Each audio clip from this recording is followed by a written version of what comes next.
to all my brothers and sisters out there in the world. This is your boy Fat Boy Fish, and we're back with a little bit of topic for this morning, this Monday morning. Y'all know how I feel about Mondays, but I'm gonna be grateful that God gave me this chance to be righteous.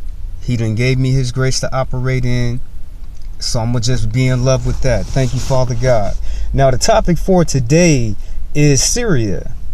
Now I'm not gonna lie to y'all. When Trump was first running out for president, I thought we actually had some allies. We might not have a lot of them, but I thought we had allies. And as I looked at Russia, because you always constantly heard through all the media, oh my God, it's the Russians. The Russians, they're doing something for Trump. They're trying to make him win the presidency. And don't think, for instance, I forgot what they said. They is the ones who was threatening America, talking about if you don't pick Trump as the president, it's gonna be on. You know what I'm saying? It's gonna be on. We're gonna go to our little war. But now he the president, and you see Putin over there. He was happy for a minute, but when Trump gave the okay to bomb Syria, now even the Russians trying to throw their little 2 cents in. Now they mad. How the F do you go from I want to change and I want to be involved and I want to try to waver your political view on, or should I say, I want to inflict or I want to enact something to help Trump to I don't like that fact that he bombed Syria. That's like kind of two-faced to me, and y'all know me, I don't like two-faced people, but it seems like Russia is pulling that two-faced ass shit. You either with us or you against us. You know what I'm saying? You either gonna stand by our side or go somewhere and shut the, you know what I'm saying, I'm trying my best not to do no cussing up over here.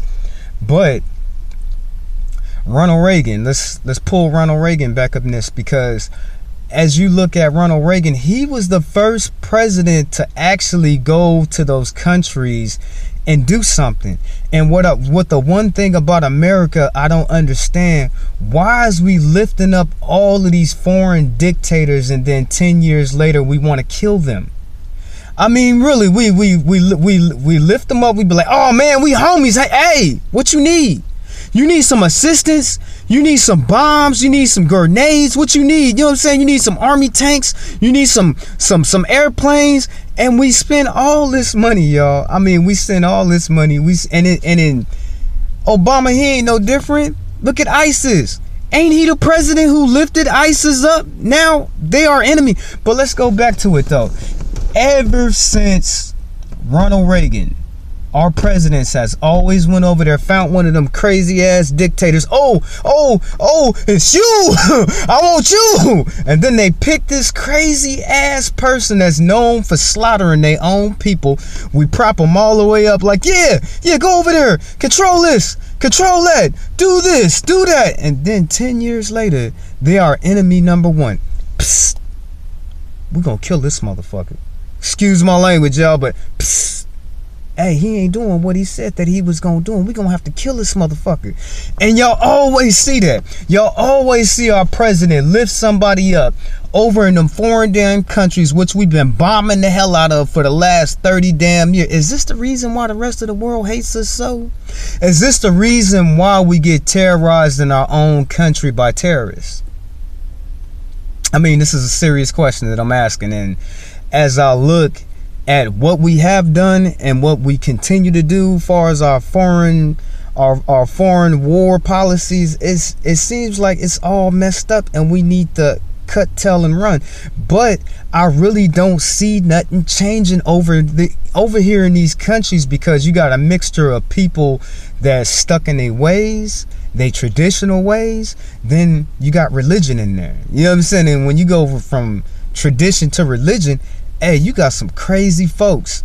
You know what I'm saying? Is it our job to try to say, it's you, we want you to be more American, to be more like us? Don't nobody give a damn about America but besides from the people who over here. You know what I'm saying? Everybody talks smack about America. America this, America does that, America does that. But my question for today is this the reason why we make our own terrorists? Because it seems like we really do. We pick somebody, then we don't like them, then we put them as public enemy number one. Now we trying to kill them. But in the beginning, they was supposed to be our friend. They was supposed to be our ally. Does America has any allies? And as I look at it, I just don't see it, y'all. You know what I'm saying? I see other foreign countries that really don't like us because we choose to impose our way of life on them. We tried to do that in Africa.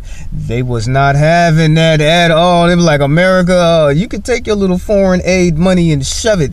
Because if we got to be like y'all and stop what we believe and disrespect our God, then hell no. And I feel them to that certain ass point. All my brothers and sisters over there in Africa, you know what I'm saying? I understand why. But when are we gonna pull out of Afghanistan's series? All them countries over there is the same. It's the same place to me. And I say it again, I don't understand why it's not one gigantic crater in the middle of that country with all the different bombings that we done bombed over there in that country. And as you can see through all our presidents, they can't get enough of going over. What is so damn important about them countries? Oil resources is rocks and rubble up over there. You know what I'm saying? We got sophisticated technology now to where we could take one gallon of gas, we could take 1 ounce of oil and do something to it to where we haven't been able to do for 50 years. Example, some of these newer cars, you could put 1 gallon of gas and that 1 gallon could shoot you 50 miles. You couldn't do that shit 20 years ago. You could not. Resources, they don't got no gold, platinum, silver, copper. What the hell do they have in their country that's so important to where we gotta spend billions of dollars every single year to try to enforce our way of life on dirt and rocks? I mean, really, I'm not trying to talk bad about their country like that, but I don't see nothing important over there in their country to where we have to send Americans there to lose their life to fight for what? What is so important about these countries, y'all? What is so important about all these different foreign... No, it's not foreign countries. It's just one part of the world that we heavily invested in. Why? Now, you had your president, your cowboy president. You had him you had him going over there telling his lies, talking about we looking for weapons of mass destruction. But these people got millions of dollars. Why they just can't go under the table and go to the Asians and get some type of nuclear device that's capable, if that's what they really looking for? They got the money. You can't say they don't got the money. So why are we so infested with this country and it ain't nothing over there? I mean, they got cities and stuff, the ones they got left that we haven't bombed to hell. What's so important about that country to where we so invested on for being up over there for the last 30 years? And if you know anything about your country, you know we've been in war since when? The Civil War. We have not been out of war or the act of war since what? The Civil War? What is it? The nation's birth with are cutting our ties with foreign water. We have been in, this country has been in war since day one. We have not took a break on war whatsoever. It's like our country, we like a couple of things. We like going to war and blowing up shit. We like staying in war. We like imposing our way of life on different people that don't give a damn about America. And we love spending money. We love spending money in this country. It's like, yeah, some of these people who are in charge of spending money is a big old crackhead. You know what I'm saying? I ain't gonna lie to you. They're either a crackhead or a meth addict. All I know is they can't spend no money. They need to get all the old people together, because you know old people, they know how to spend them coins. You know what I'm saying? They know how to save that money. So why are we spending money on a war that we'll never win? Can we take that same money and actually build some of the infrastructure? Can we build some of these parks to keep some of these badass kids out of situations to where they doing stuff? How can we take that money? Because you see, it's not doing nothing. This time, if God allows this world to keep on spinning, this same time next year, it's just gonna be another